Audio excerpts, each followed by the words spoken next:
Good morning, welcome back to my channel Atasi Das ব্লগে তোমাদের অনেক অনেক শুভেচ্ছা। কেমন আছো? ভালো আছো? আমিও ভালো আছি। এখন থেকে আমি আমার ব্লগটা স্টার্ট করে দিলাম। উঠে যেতে অনেক সকালে, কাজকর্ম কিচ্ছু নেই, কি কি করি না করি প্রত্যেকদিন তোমাদের সঙ্গে শেয়ার করি। আর আজকেও করবো। তার আগে পুরো ভিডিওটা দেখবে, কেউ স্কিপ করবে না। ভালো লাগলে অবশ্যই লাইক করবে, সাবস্ক্রাইব করবে আর ঘন্টাটা বাজিয়ে দেবে। যখনই আমি নতুন নতুন ভিডিও চালাবো তোমাদের কাছে নোটিফিকেশন চলে যাবে, তোমরা টুক করে দেখে নেবে। চলো দেখতে দেখে সাথে থাকো। আমি রেডি হয়ে গেছি আর এখন বেরিয়ে পড়ছি বাড়ির দিকে। আর একজন পড়তে বসেছে, এই যে বলেন, কিছু বলবেন? আর মা পুজো দিচ্ছে, ঠাকুরের পুজো শুরু হয়ে গেছে আর আমি রেডি হয়ে বেরিয়ে পড়েছি। চলো পরে আবার তোমাদের সঙ্গে আপডেট দিই। আর বেরিয়ে উঠে পড়েছি টোটোতে, আর টোটো করে চলে যাচ্ছি স্টেশনের দিকে। আর ওখানে টিকিট কেটে ট্রেনে উঠে পড়েছি। আর জানলার পাশে বসে বসে দেখো কি সুন্দর প্রাকৃতিক দৃশ্য দেখতে দেখতে যাচ্ছে। আর জানলার পাশে না বসলে আমার জন্য একদম ভালো লাগে না। জানলার পাশে বসবো কি করে, তাই জন্য হুটোপাটা করে তাড়াতাড়ি বেরোই আর তাড়াতাড়ি এসে ট্রেনে উঠি, যাতে জানলার পরে বসতে পারি, জানলাটা পাই। আর উল্টো দিকে তো আমি একদমই বসতে পারি না, যেদিকে ট্রেন যাচ্ছে সেদিকে মুখ করে আমাকে বসতে হয়, না হলে ভালো লাগে না। বেশ ভালো লাগে, ফুরফুরে হাওয়া খেতে খেতে চললাম। এখন সবে ট্রেন থেকে নামলাম, এখন নেবে অন্য আরেকটা ট্রেন ধরবো, সেই জন্য হাঁটা শুরু করে দিলাম। আর হাঁটা মানে ট্রেনের স্টেশনের ভেতর দিয়েই হাঁটা, স্টেশনের বাইরে কিছু নেই। আর ট্রেন কখন আসবে তার অপেক্ষায় থাকতে হবে, ট্রেনের অ্যানাউন্সমেন্ট হওয়ার সময়। তাই ততক্ষণ যেই সময়টা বেঁচে আছে একটু কিছু খেয়ে নিতে হবে। তাই দেখছি কি কি খাওয়া যায় না খাওয়া যায়। আর তেমন পছন্দ মতন কিছু খাবার না হলে তো খাওয়া যায় না। আর চলে এলাম ঘুগনির দোকানে, দেখো ঘুগনি খেয়ে নিচ্ছি এখান থেকে। আর দেখো বাড়িতে অনেক আগেই পৌঁছে গেছি। আর এসে স্নান টান করে নিয়েছি, আর পুরো চুলটা ভিজে গেছে, একটু ছেড়ে দিয়েছি, সিঁদুর টুকু করে রেডি হয়ে গেছি। আর এখন খেয়ে নেবো খাবারে। আজকে ওই এসেই তো কাজে বেরিয়ে গেছে, একটু দাঁড়ায়নি, স্নান টান করেই বেরিয়ে গেছে, একদম বুট টুট করে রেডি করে খেলার এখন চলে গেছে। আর এখন আমি খাবো হলো, আছে আমার দেখো কি, এখানে আছে দরবেশ, আর আছে রুটি, আচার আর জিলিপি। এটাই আজকে আমার দুপুরের লাঞ্চ। চলো সেরে নিই। চলো আর দেরি করে লাভ নেই, বেলা অনেকটাই হয়ে গেছে। এই দেখো আবার লাঞ্চটা দেখে নাও। এখানে আছে আচার, এই যে আচার, আমের আচার, আমের শুধু না, পাঁচমিশালি আচার, মানে গাছের ফাঁচের সমস্ত লেবু লেবু সমস্ত কিছু আছে। আর আছে জিলিপি, দরবেশ আছে, আর হাতে করা রুটি আছে। এটাই আমার দুপুরের আজকে লাঞ্চ। চলো সেরে নিই, আর ভাতটা কাজি করে নিই। আর ভাত বেশি না খাই ভালো, খেয়ে নিই, পরে আবার কথা বলছি। রাত্রিরের খাবারে কি আছে দেখে নাও। রাত্রিরের খাবারে খেয়েছি আলুর দম আর খিচুড়ি। আর এতটা খিচুড়ি বেঁচে গেছে, তাই তুলে করে কৌটো করে তুলে এখন রেখে দেবো ফ্রিজের মধ্যে, কালকে খাবো। আর খাওয়া দাওয়া হয়ে গেল, এখন বাসনের মেজে নেব। বাসনটা মাজা হয়ে গেল, এখন বেসিনে চলে এলাম ধুতে। ধোয়া হয়ে গেল, খুব একটা তো বাসন নেই, অল্প কটাই বাসন, আর বেশি তাড়াও নেই। এখন রাত তো অনেকটাই হয়েছে, তবুও তারা তেমন নেই, আর বাসনও বেশি নেই। আর সন্ধ্যেবেলা তো মুড়ি চানাচুর খেয়েছি, সেটা তো তোমাদের সঙ্গে শেয়ার করেছি। এইমাত্র খাওয়া দাওয়া শেষ হলো, আর কি খেলাম সেটা তোমাদের সঙ্গে যতটা পারলাম শেয়ার করলাম। আজকে তাও বলে দিই, আজকে রাত্রিরে খেয়েছি খিচুড়ি আর আলুর দম। তাও কিছুটা খিচুড়ি বেঁচে গেছে, রেখে দিয়েছি ফ্রিজে, কালকে খাওয়া যাবে। আর খিচুড়িটা খুব ভালো হয়েছে, আলুর দমটা খুব সুন্দর হয়েছে, ঝাল ঝাল হয়েছে, আর বেশ জমে গেছে খিচুড়িটা। আমি জমা খিচুড়ি অতটা পছন্দ করি না, বেশ পাতলা পাতলা খিচুড়ি হবে, খেতে ভালো লাগে। আর সারাদিন মোটের উপর ভালোই কাটলো। দুপুরে কি খেয়েছি না খেয়েছি সেটাও তোমাদের সঙ্গে যতটা পেরেছি শেয়ার করেছি। সন্ধ্যেবেলা মুড়ি চানাচুর খেয়েছি, বা চানাচুর না, মানে সেও ভাজা বাদাম ভাজা দিয়ে মুড়ি খেয়েছি। আর এখন তো কি খেলাম সেটাও বললাম। আর খেয়ে দিয়ে উঠে আরেকজন তো চলে গেছে খাতা বই নিয়ে বসে, খাতা পেন নিয়ে বসে পড়েছে। আর না, তার আগে দাঁত ব্রাশ করা হয়ে গেছে, আর বাসন টাসন ধোয়াও তো হয়ে গেছে সমস্ত কিছু। ওইদিকে এটো বলতে তেমন কিছু নেই, আর সবই তো নিরামিষই। আর ওইদিকে বেসিন টেসিন পরিষ্কার করে ওই খেয়েছি, ওই জায়গাটুকু মুছে, গ্যাস মোছার আগে কিছু নেই। যাই হোক, এমনি ওপর দিয়ে মুছে বুলি চলে এসেছি। ওই দিকের কাজ তাড়াতাড়ি হয়ে গেছে বলে আর তাড়াতাড়ি আমি দাঁতটা ব্রাশ করেও চলে এলাম। দিয়ে একবারে বসবো, বসে তো আবার কাজকর্ম সারবো। আর আরেকজনের তো দাঁত ব্রাশ হয়ে গেছে, আমারও হয়ে গেছে। আর বিছানা টিছানা এখনো করিনি, ঝাড়ি টাড়ি নিই, একবারে করবো। এখন বসে আছে, লিখুক, তারপরে যখন আমার কাজ শেষ হয়ে যাবে। কাজ তো এখনো আর বাকি আছে, সেই কাজগুলো তো আমাকে বসে করতে হবে। কখন ঘুমাবো তার ঠিক নেই। আর রোজ রোজ ওরকম দেরি করে রাত করে ঘুমিয়ে যেন চোখগুলো এরা ফুলে ফুলে যাচ্ছে আর চোখের মধ্যে ঘুম ভর্তি থাকছে, এই হলো ব্যাপার। আর তাছাড়াও চোখটাও কদিন ধরে মানে সমস্যা হচ্ছে, সেটাও দেখানোর দরকার। এই হলো ব্যাপার। সে তো বলছি দেখাবো দেখাবো করে, আর দেখানো তো হচ্ছে না। আর একটা কথা হলো, যখন আজকে তো চলে এসেছি সকাল সকাল বাড়ি থেকে, অন্য সময় বিকেলের দিকে, সন্ধ্যেবেলা, বিকেলে মানে ওই সন্ধ্যেবেলার দিকে 6:42-42 এরকম সময় বাড়ি থেকে 6টার সময় বেরোই, হয়তো 6:42-এ ট্রেন ধরি। আর আজকে তো সকাল সকাল মানে ভোরই, ওটা আমার ভোরই, মানে 8টা 8:30 নাগাদ ওরকম বেরিয়ে গেছি,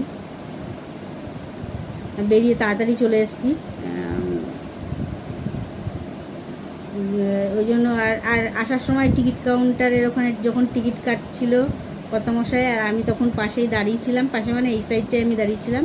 ও লাইনে দাঁড়িয়েছিল বলে আমি আর ওই ভিড়ের মধ্যে দাঁড়াইনি, আমি এই সাইডে দাঁড়িয়েছিলাম। আর সাইডে যেখানে দাঁড়িয়েছিলাম সেখানেই নিচেই দেখলাম একটা কিছুর ওপর রেখে, যেমন সবজি বিক্রি করে না তেমন রেখে ভুট্টা বিক্রি করছে। আর ভুট্টা তো আমি খুব পছন্দ করি। এই বর্ষার সময় যে ভুট্টা হয়, লাল ভুট্টাগুলো না, সাদা ভুট্টার দানাগুলো, যেগুলো ভুট্টা অনেক রকমের, একটা মিষ্টি ভুট্টা হয়, সেইগুলো আমার ভালো লাগে না। কিন্তু সাদা যেই ভুট্টাগুলো হয়, ওই ভুট্টাগুলো খেতে ভালো লাগে। মানে দানাটা আর কি সাদা, ওপরে খোসাটা সবুজ থাকে, দানাটা সাদা, আর একটু বেশ নখ দাবালে বেশ দুধটা ছিটকাবে, মানে যে রসটা বেরোবে, নরম থাকবে, কচি থাকবে, খুব কচিও না, খুব মানে শক্তও না, যাতে দানাটা তোলা যায়, বোড়ালে দানাটা তোলা যায়। তাই পাশেই বসে, আর তার পাশেই আমি দাঁড়িয়েছিলাম। তার লোকটা আমাকে, আমি যেই তাকিয়েছি এরকম করে, লোকটা বলছে দিদি নিয়ে যান। তখন আমি জিজ্ঞেস করলাম কত করে কি ভুট্টার দাম কত করে, তখন বললো 3টে 20 টাকা, 3টে ভুট্টা 20 টাকা। তা আমি এর দরদার কিছু করিনি, 3টে ভুট্টা যখন 20 টাকা বলছে, আমি ভাবলাম ঠিক আছে। আর ও তো মানে টিকিট কাটছিল, তো আসলে 3টে ভুট্টা নিয়ে নেবো, কেননা ওই একটা ভুট্টা এখানে কিনতে গেলে আর খুঁজেও পায় না নাকি, কিনতে গেলে তো আবার ওই এমনি 20-25 টাকা নিয়ে নেয়, 15-20 টাকা তো নেয়ই। তার থেকে কাঁচা ভুট্টা নিয়ে নেবো। কাঁচা ভুট্টা মানে মানে ভাজা না, কিন্তু কাঁচাই, মানে উনুনে যেটা পোড়া না, কাঁচা, মানে খোসা শুদ্ধই নিয়ে এসছি আমি খোসা ছাড়িয়ে গ্যাসে পুড়িয়ে নুন লেবু দিয়ে মেখে খেয়ে নেবো। এর আগেও আমি বহুবার খেয়েছি, আর ভুট্টা খেতে ভালোই লাগে। তা ওই ভেবে আমি বলছি, ও যখন টিকিট কেটে আসবে তাহলে আমি ভুট্টাটা নিয়ে নেবো। ওখানে দাঁড়িয়ে আছে, তখন লোকটা দেখলো, ভাবছে হয়তো আমি নেবো না বা কিছু, আর লোকটাকে আমি তো কিছু বলিও না। লোকটা বলছে নেন আপনি দিদি, নিয়ে নেন, আমি 20 টাকা, এই 20 টাকা বলছি, 4টে দিচ্ছি 20 টাকায়। যখন বলেছে 4টে দিচ্ছে 20 টাকা, তখন তো আমার মনে আরও আনন্দ হয়ে গেছে। ভালোই তো, একটা ভুট্টার দাম তাহলে কত পড়ছে করে বলো তো, 5 টাকা। 4টে ভুট্টা যখন 20 টাকা যদি হয়, তাহলে একটা ভুট্টার দাম 5 টাকা। 5 টাকায় আর আজকাল কি হয়, 5 টাকায় কি কিছু হয়? আর আমার খুব মনে আনন্দ হলো। ও যখন আসলে আমি মানে দেখুক, বলছে 4টে ভুট্টা 20 টাকা। ও তখন বলছে নিয়ে নাও। আরও নেওয়ার ইচ্ছা ছিল, তো ওখান থেকে এতটা বয়ে আনা মানে সম্ভব না। 4টে নিয়েছি, তাই ব্যাগে ভারী হয়ে গেছে। তাও ভাগ্যিস ব্যাগটা ফাঁকা ছিল বলে, মানে ওর ব্যাগটা পুরোই ফাঁকা। আমার ব্যাগে আমি তো 2-1টা জামা প্যান্ট নিয়েছিলাম, মানে যে আমার দরকারি জিনিসপত্র নিয়েছিলাম। ওর ব্যাগটা তো পুরোই ফাঁকাই গেছে, ওর 1-2টো প্যান্ট এরকম।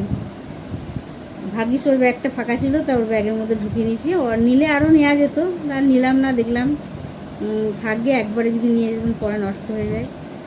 তা 4টে ভুট্টা তো আমার 4 দিন চলে যাবে আবার।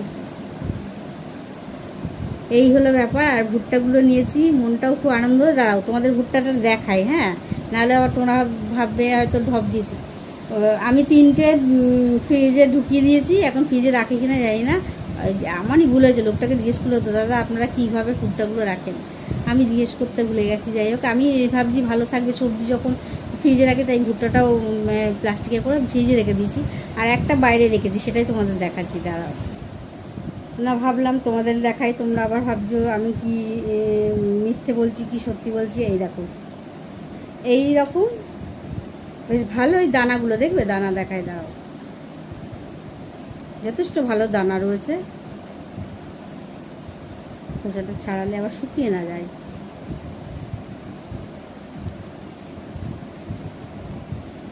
লোম তো ওইগুলো, এই দেখো দানা, দেখো এই দেখো।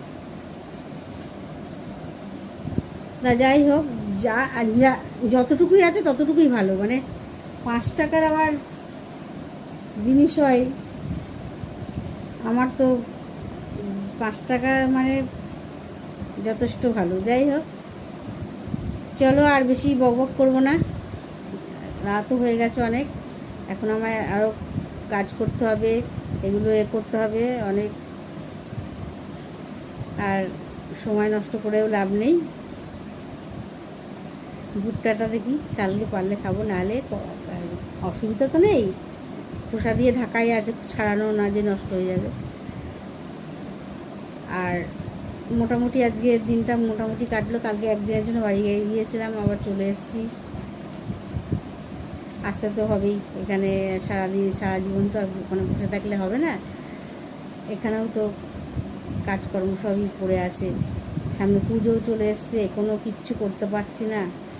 ব্লাউজ ফ্লাউজ জামা ফামা কিচ্ছু বানানো হচ্ছে না, লোককে দিয়ে গেছে যেভাবে সেভাবে পড়ে আছে। ওখানেও গেলাম, ওখানেও মেশিনের দোকানে, আমি ওখান থেকে ট্রেন থেকে নেমেই আগে মেশিনের দোকানে ঢুকে জিজ্ঞেস করলাম দড়ি আছে, তো ওই দড়ি পাইনি। ওই যে সেই সুতোর দড়ি, মানে যেটা মেশিনের যে কাট টাইপের একটা দড়ি হয়, ওই দড়ি না, সুতোর দড়ি। সে তো সুতোর দড়ি আমি বেঁধে রেখেছি, ও দড়ি দিয়ে তো হবে না কাজ। যাই হোক, আর বেশি বকবক করবো না, আজকের মতন ব্লগটা এখানে শেষ করি। চলো, গুড নাইট।